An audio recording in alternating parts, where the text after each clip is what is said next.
ಶ್ರೀ ಮಹಾಗಣಪತಿ ಸ್ವಾಮಿ ದೇವಾಲಯ ಇವತ್ತು ಸಂಕಷ್ಟ ಚತುರ್ದಶಿ. ಇವತ್ತು ತುಂಬ ಒಳ್ಳೆಯ ದಿವಸ.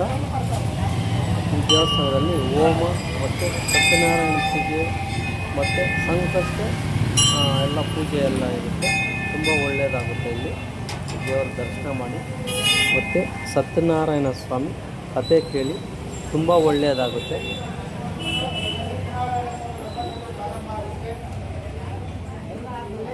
సత్యనారాయణ స్వామి వ్రత ప్రారంభం.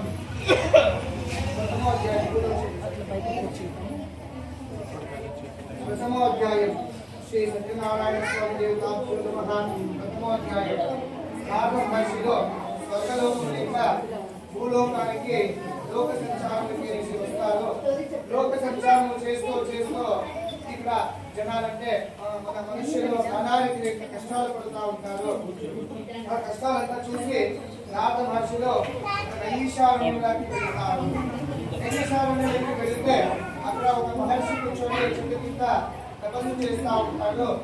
ఆ నారద మహర్షి అయ్యా మహర్షి, నేను స్వర్గలోకం భూలోకానికి వచ్చింది, కానీ ఈ భూలోకంలో నానానికి నేను కష్టాలు పడుతున్నాను కదా, ఈ కష్టాలంతా పరిహారం అయ్యేదానికి ఏమైనా వ్రతం ఉందేమయ్యా, ఏమైనా పూజయ్యా అడిగినప్పుడు ఆ మహర్షి చెప్తాడు, అయ్యా నాయన మంచి ప్రశ్న అడుగుతుంది, కానీ ఇది కలియుగము, వాళ్ళు చేసిన పాపాలు అనుసారం కాబట్టి వాళ్ళు కష్టాలు పడుతూ ఉంటారు. కానీ ఈ వాళ్ళ కష్టాలంతా పరిహరించడానికి ఒక మంచి వ్రతం ఉందయ్యా, అది సత్యదేవుడి వ్రతం అని చెప్తాడు. తండ్రి, ఈ సత్యదేవుడి వ్రతంని ఎలా చేయాలి, ఎప్పుడు చేయాలి, ఎక్కడ చేయాలి అని అడిగినప్పుడు ఆ మహర్షి చెప్తాడు, అయ్యా నారద, ఈ సత్యనారాయణ స్వామి పూజని వాళ్ళ మనస్సంకల్పం అంటే ఎప్పుడు వాళ్ళకి మనస్సులో సంకల్పం వస్తుందో అప్పుడు చేయొచ్చు. కానీ మాఘమాసంలో కానీ, శ్రావణ మాసంలో కానీ, కార్తీక మాసంలో కానీ ఈ సత్యనారాయణ స్వామి అదువు చేస్తే వాళ్ళ మనసులో ఉండే బాధలంతా నివారణ అయ్యి వాళ్ళకంతా మంచి నేను చెప్తాను. ధన్యుడైతే కానీ ఈ సత్యనారాయణ స్వామి పూజని ఎక్కడ చేయాలి అని అడిగినప్పుడు ఈ సత్యనారాయణ స్వామి పూజని ఒక దేవాలయంలో కానీ, నదీ ఒడ్డులో కానీ, స్వగృహంలో కానీ, కళ్యాణ వేదికలో కానీ ఒక శుద్ధి అయిన ఆ సత్యనారాయణ స్వామి మండపంలోనే ఆ సత్యనారాయణ స్వామిని ప్రతిష్టాపన చేసి ఆ సత్యనారాయణ స్వామి పూజ చేస్తే వాళ్ళ కష్టాలు చెప్తాడు. కానీ ఈ సత్యనారాయణ స్వామి పూజని ఎలా చేయాలి, ఏ పద్ధతిలో చేయాలి అని అడిగినప్పుడు నారద మహర్షి చెప్తాడు. నారద మహర్షికి, అయ్యా నారద, ఈ సత్యనారాయణ స్వామి పూజ చేయాలి అంటే ఉపవాసంతో తనకి నీరు పోసుకొని ఉపవాసంతో సత్యనారాయణ స్వామిని ప్రతిష్టాపన చేసి ఒక కలుషంలోకి గంగాజలం పోసి వెంకాయ పెట్టి ఒక ప్రాణ ప్రతిష్టాపన చేసి మహాగణపతి సమేత, నవగ్రహ సమేత, అష్టదిక్పాలకుల సమేత సాత్విక దేవుడుల పూజ చేసి ఆ సత్యనారాయణ స్వామికి నామ పూజలు అర్చనలు అంతా చేసి భక్తి శ్రద్ధతో ఆ సత్యనారాయణ స్వామికి మంగళారతి చేసి అలా జరిగిన కథలంతా వింటే ఆ సత్యనారాయణ స్వామి పూర్ణ అనుగ్రహం వల్ల అంతా ధన్యుడైతుంది అని చెప్పగా ప్రథమోధ్యాయము సమాప్తి. సత్యనారాయణ స్వామి దేవతాభ్యో ప్రథమోధ్యాయంగా కర్పూర నీరాజనం. ఓం జయ సత్యనారాయణ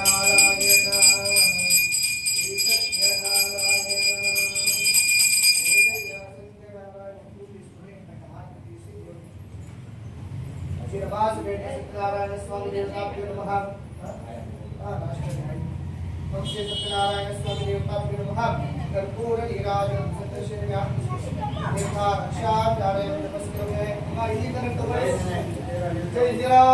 గోవింద సత్యనారాయణ స్వామి ఆధారపడ గోవింద.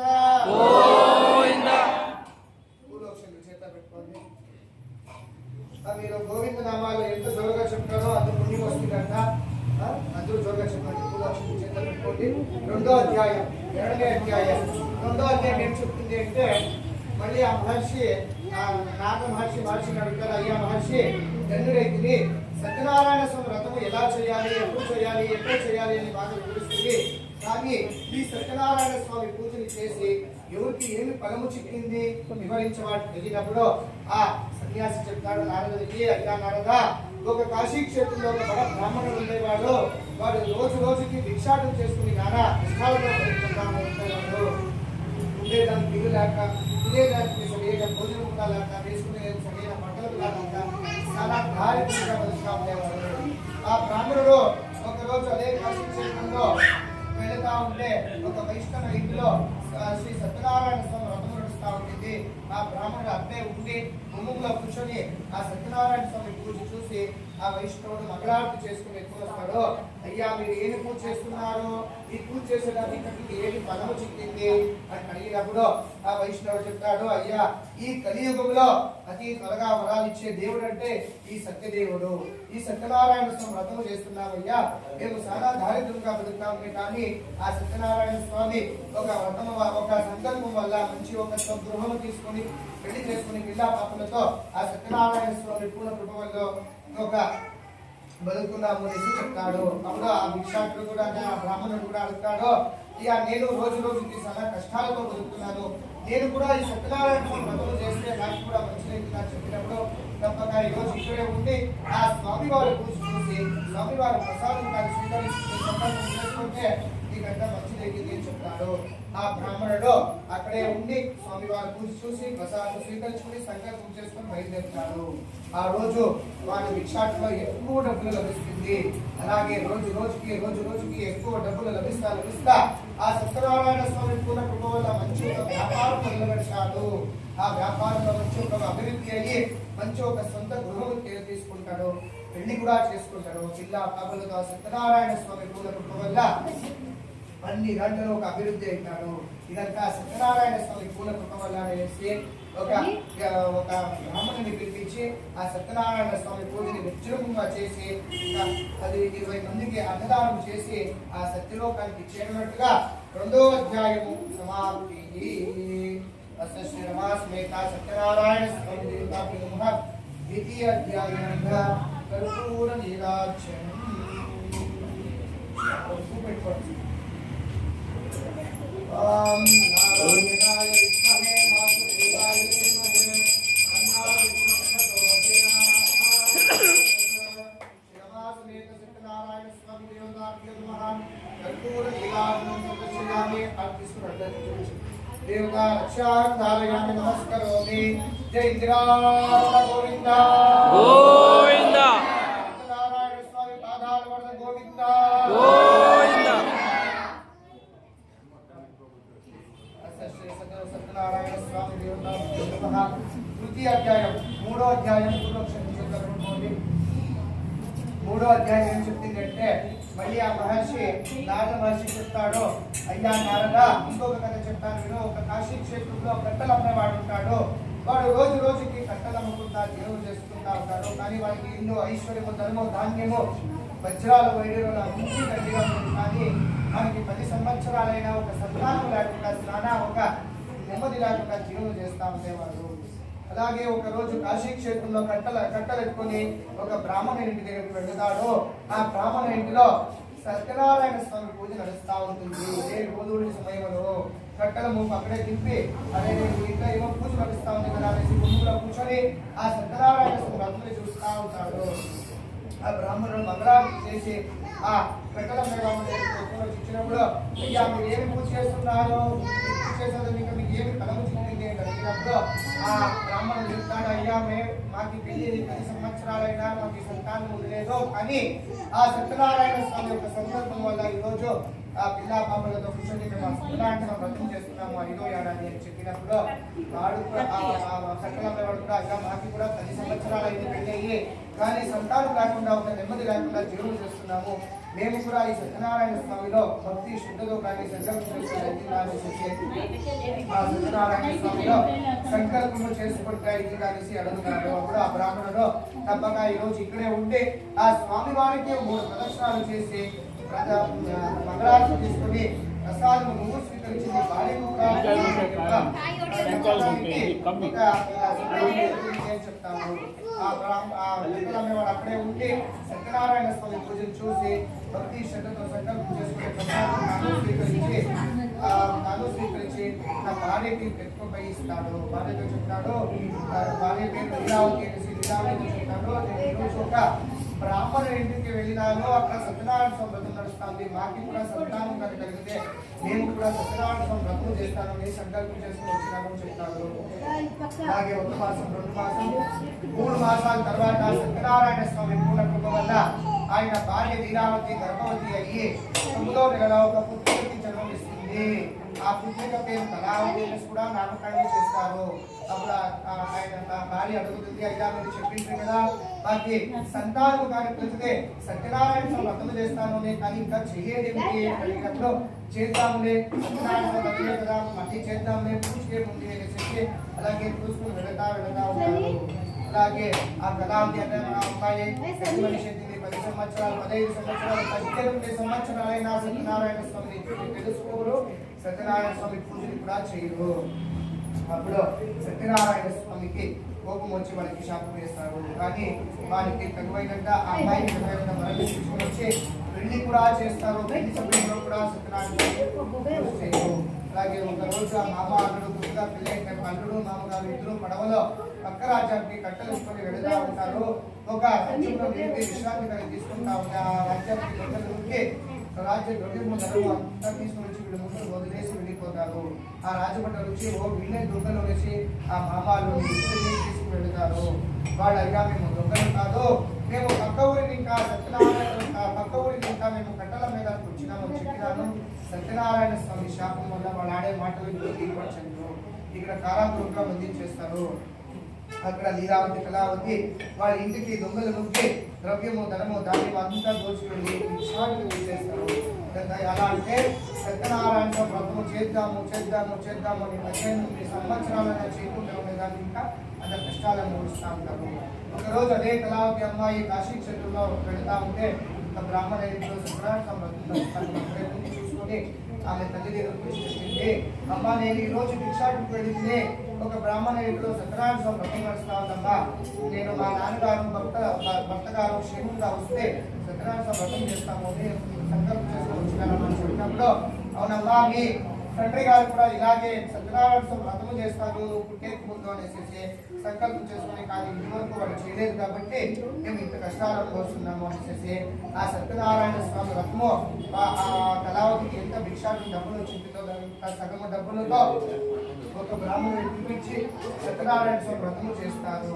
అప్పుడు ఆ సత్యనారాయణ స్వామికి ఒక నెమ్మది అయ్యి ఆ రాజు బంధించింటాడు. ఆ రాజు స్వప్నంలో వచ్చి, అయ్యా రాజా నువ్వు బంధించిండేది దొంగలు కాదు, వాళ్ళు వర్తకులు, వాళ్ళు నా శాపగ్రస్తుని కాలాన్ని బంధించినారు, నువ్వు వెంటనే వాళ్ళని ఉదయంలోనే వాళ్ళని విడుదల చేసేసి ఆ రాజునికి స్వప్నంలో సత్యనారాయణ స్వామి చెప్తాడు. అప్పుడు రాజులు మనకు రోజు ఉదయం లేచి సభాములంతా పిలిచి ఆ మామ ఇద్దరిని ఒక కారాగృహంలో విడుదల చేసి, అయ్యా వర్తకల మీరు ఆ సత్యనారాయణ స్వామి ఒక శాపం వల్ల ఇట్లా కష్టాలు పోస్తున్నారు, మీరు వెంటనే మీ ఊరికి వెళ్ళి సత్యనారాయణ వ్రతం చేస్తే మీకు అట్లా మంచిదైపోయింది అని చెప్పగా 3వ అధ్యాయము సమాప్తి.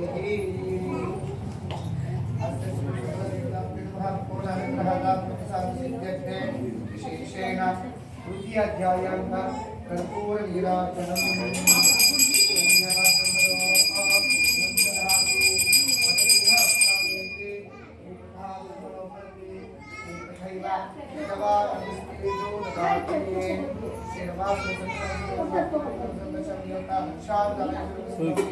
జై రమణ గోవింద గోవింద నారాయణ స్వామి పాదాల వల్ల గోవింద గోవింద.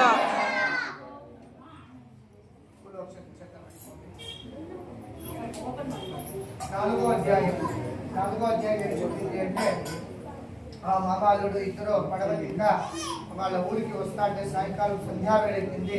అప్పుడు పడవని ఒక నది ఒడ్డులో ఆపి చెట్టు కింద కూర్చొని విశ్రాంతి కలిగి తీసుకుంటే ఆ సాక్షాత్ సత్యనారాయణ స్వామిని స్వర్గలోకునిగా భూమికి ఒక సన్యాసి రూపంలో వాళ్ళని పరీక్షించేదానికి వస్తాడు. వచ్చి, అయ్యా భక్తులా మీరు ఎందుకు ఇక్కడ కూర్చున్నారు, మీరు మీ పడవలో ఏముంది అని అడిగినప్పుడు ఆ మామాలుడు ఇద్దరు ఒకరి ముఖాలు ఒకరు చూసుకుని, ఓ ఎవడో దొంగ సన్యాసి మా పడవలో ఉండేదా మీ దొంగలిచ్చేదానికి అడుగుతున్నాడు అనేసి, అయ్యా సన్యాసి నీకెందుకయ్యా ఇదంతా, మా పడవలో ఆకులు చెట్లు అలుగులు తప్ప వేరే ఏమి లేదు వాళ్ళకి ప్రయాసంతో చెప్తాడు.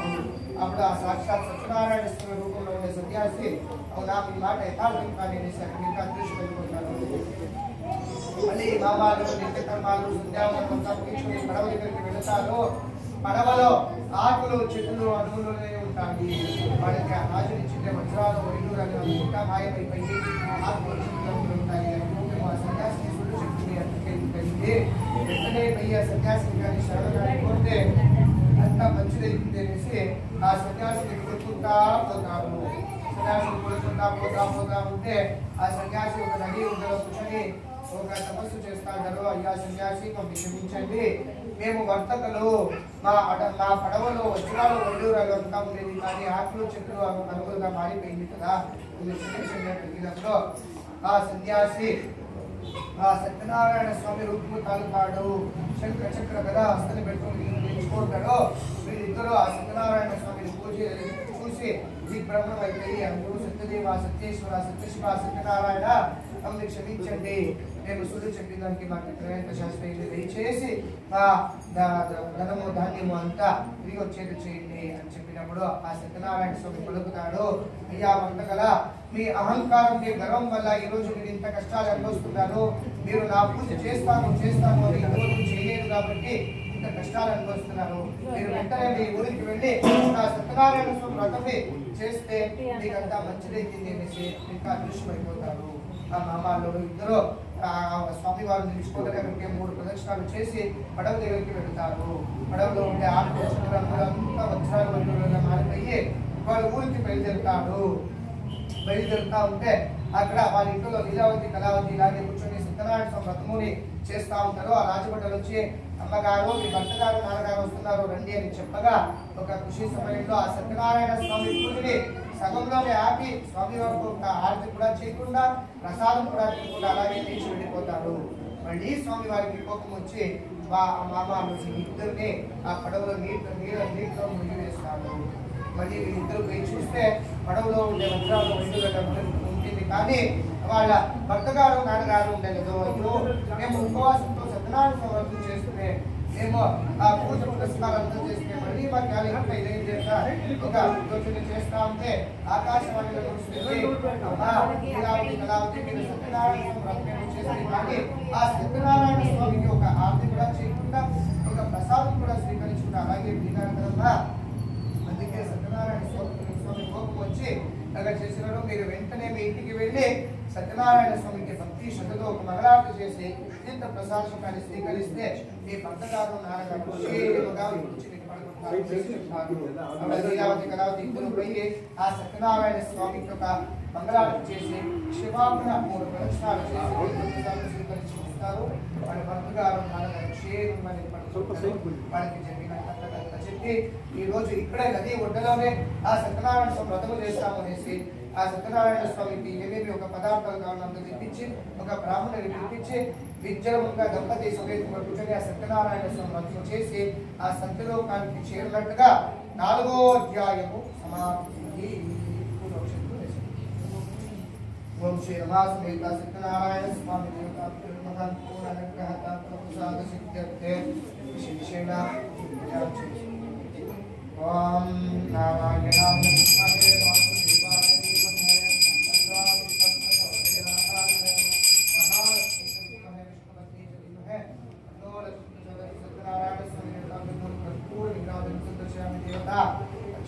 ధీమహి నమస్కరోమి. జై ఇందిరారమణ గోవింద గోవింద సత్యనారాయణ స్వామి పాదారమణ గోవింద గోవింద.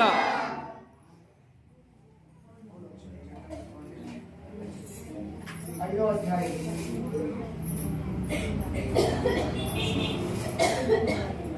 అధ్యాయం ఏం చెప్తుంది అంటే అది ఆ మహర్షికి నారద మహర్షికి చెప్తాడు. అయ్యా నారద ఇంకో కథ చెప్తాడు.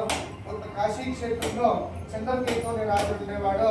ఆ రాజులో దానాలు ధర్మాలు అన్ని ఎక్కువగా చేసుకుని అక్కడ ఏమేమి ఒక కష్టాలు వచ్చినా అంత పరిహరిస్తూ ఉండేవాడు.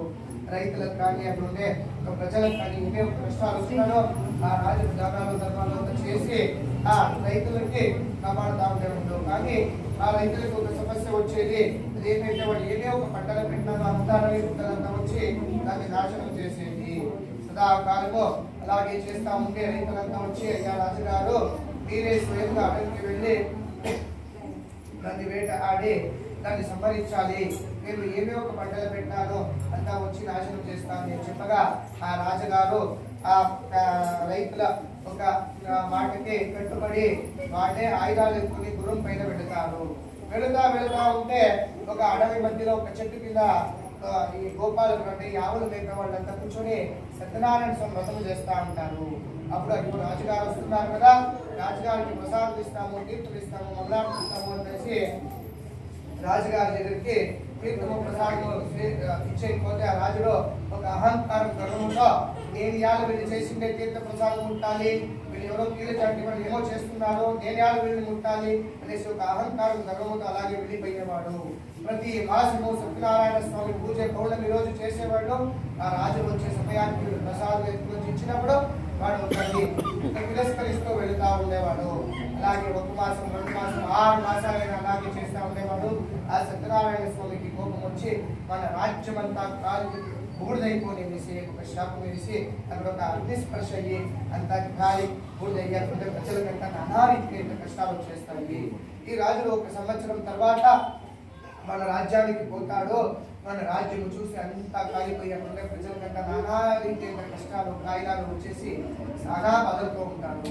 అయ్యో నేను దానాలు ధర్మాలు అన్ని ఎక్కువగా చేస్తే నాకే ఇలాగ వచ్చింది, నా ప్రజలకి మళ్ళీ ఇలా కష్టం వచ్చింది అనేసి యోచన చేస్తా అంటే స్వప్నంలో సత్యనారాయణ స్వామి వచ్చి అయ్యా రాజా, నీ అహంకారం నీ గర్వం వల్ల నువ్వు నా ప్రసాదం పరిత్యాగం చేసినావు, నువ్వు ఆ గోపాలకుని చేతిలో పై కూర్చొని సత్యనారాయణ స్వామి రకంగా శ్రద్ధాభక్తితో కానీ చేసి వాడు చేసిన ప్రసాదం కానీ స్వీకరిస్తే నీకంతా మంచిది నేను చెప్తాడు.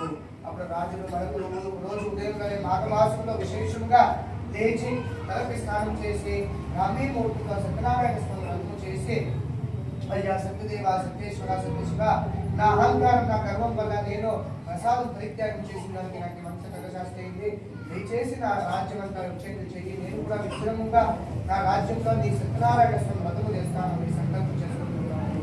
1 మాసం 2 మాసం 3 మాసం తర్వాత ఆ సత్యనారాయణ స్వామి కృప వల్ల మన రాజ్యం అంతా చేసి వాళ్ళు అప్పుడే ప్రజలకంతా మంచిది.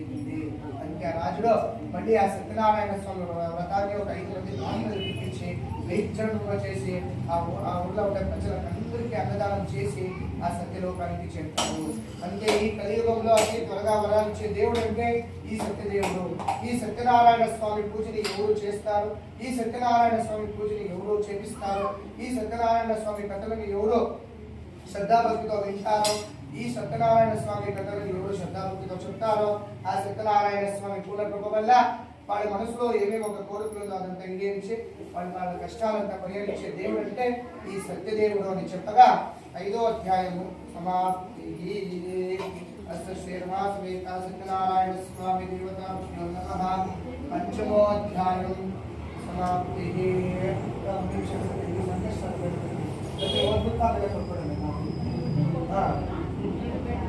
సరే సరే ಎಲ್ಲರೂ ಕೊಟ್ಬಿಡಿ.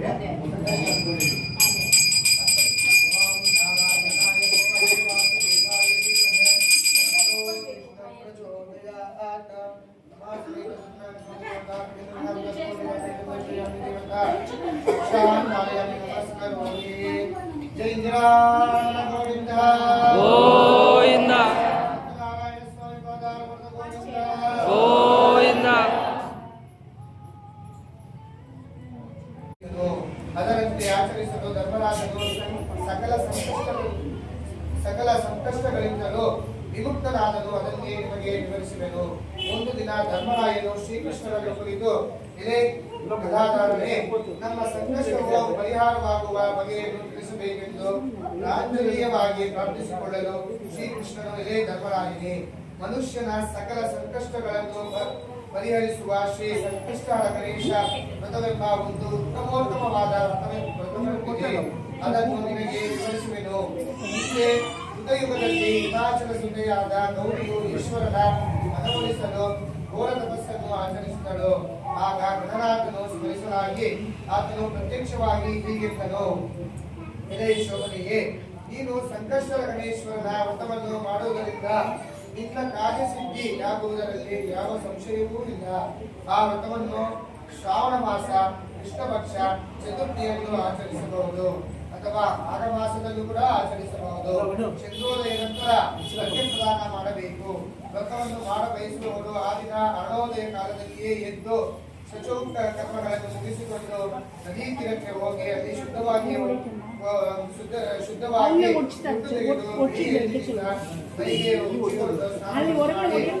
ಅನುಷ್ಠಾನಗಳನ್ನು ಮುಗಿಸಬೇಕು.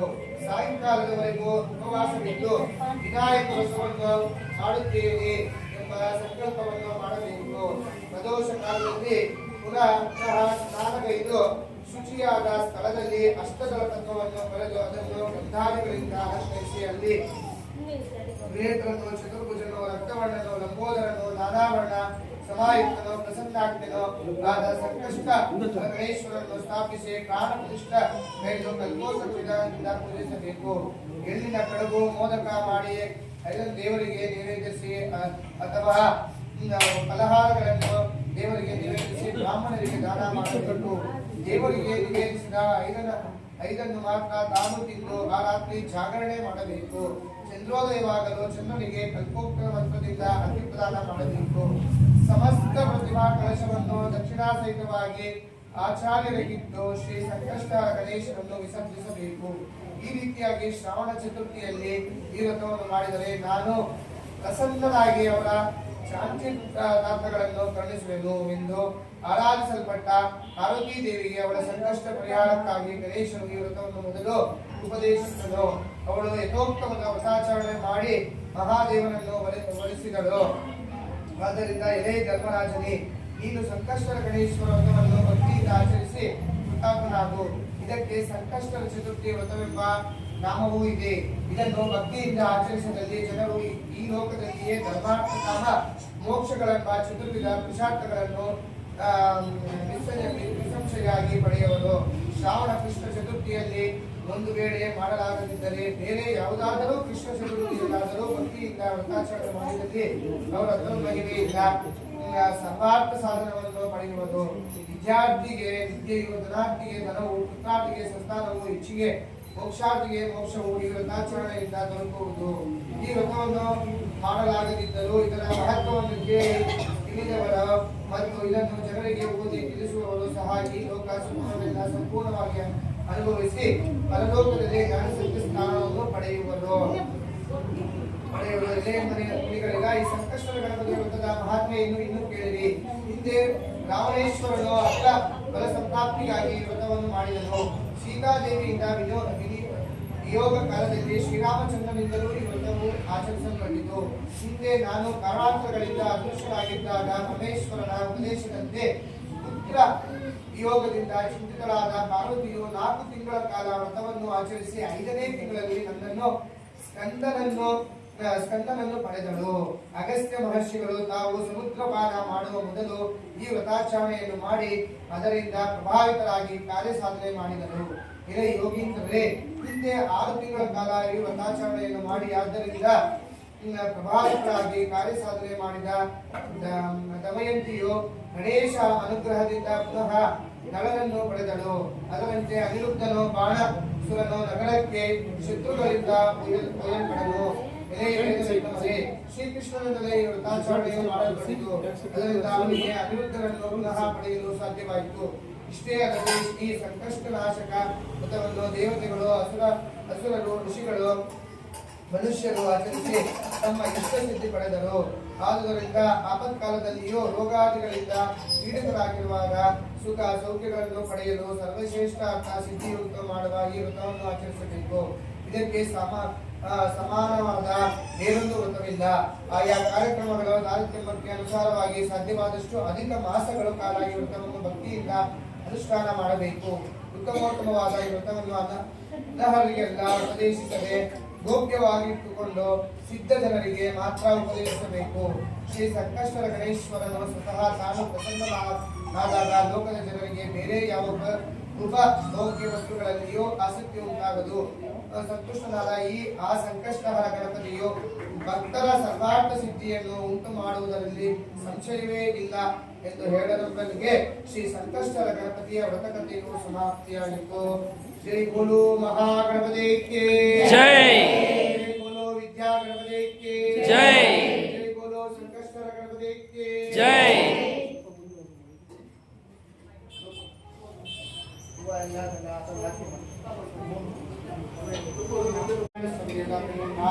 ಸಮೇತ ಸಜ್ಜಿಗೆ ಸಮೇತ ನಾನಾ ವಿಧ ಫಲ ನೈವೇದ್ಯಾದಿ ಸಮರ್ಪಯಾಮಿ. ನೈವೇದ್ಯಾಂತರೆ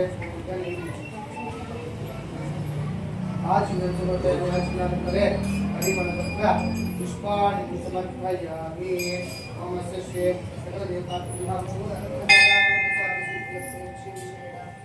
ಶ್ರೀ ಮಹಾಗಣಪತಿ पूर्ण अनुग्रह विशेषेण सकल कार्य सिद्ध्यर्थे ओम श्री महागणपति देवताभ्यो नमः.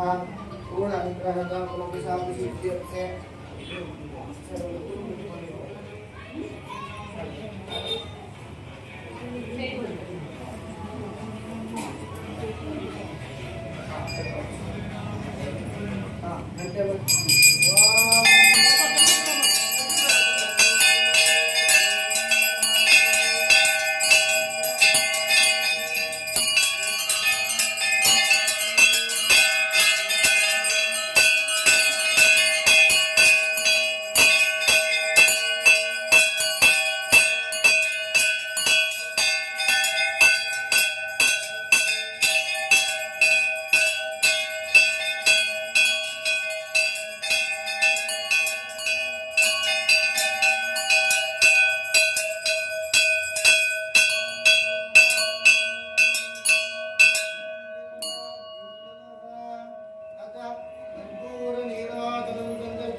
देवता रक्षांदालयामि नमस्करोमि. जय बोलो महागणपति के जय. जय बोलो विद्या गणपति के जय. जय बोलो संकष्ट महागणपति के जय.